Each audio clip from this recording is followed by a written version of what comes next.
জয় গুরু, রাধে রাধে বন্ধুরা। তোমরা কেমন আছো? আশা করি ভগবানের আশীর্বাদে তোমরা সবাই ভালো আছো। আমিও তোমাদের আশীর্বাদে ভালো আছি। আর সকাল থেকেই তো কদিন ধরেই তো খুব বৃষ্টি হচ্ছে। আর কি বলবো বন্ধুরা, সকালে বৃষ্টি হলে সত্যিই খুব অসুবিধা হয় কাজকর্মের দিকে। আর এই সকালবেলা স্নান করে উঠে এই দেখো গোপু সোনাদের সবাইকে সেবা দিলাম। দেখো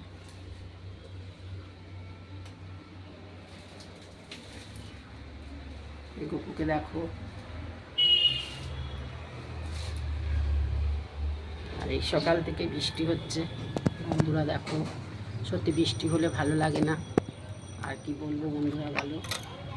আর এমনি বৃষ্টি ভালো লাগে, কিন্তু কীরকম বৃষ্টি যদি হয়েই থাকে, কত মানুষের কত ক্ষতি, সবার ঘরে জল ঢুকে যায়, খুব খারাপ লাগে। তখন ভালো লাগে না। তখন শুধু বন্ধুদের বাড়িতে যদি এরকম হয়, সত্যিই তো খুব খারাপ লাগে দেখতে। আমরা মনে খুব কষ্ট লাগে যে যাদের ঘরে জল ঢুকে যায় তাদের যে কত কষ্ট, সে কি বলবো। আর কিছু বলার নেই, আমাদেরও কিছু করার নেই। ভগবানের কাছে তো আমাদের আর কিছু করার থাকে না। এটুকুনি বলি, ভগবান যেন কারো যেন কোনো অসুবিধা না হয়। একটু তুমি দেখো, তুমি না দেখলে কে দেখবে বন্ধুরা বলো। তুমি তো সব সবার জন্যই তো আছো। এইটুকুনি দেখো তাদের জন্য, যাদের খুব কষ্ট হয় জলের জন্য। প্রতি বছরই তারা সবাই কষ্ট পায় জলের জন্য।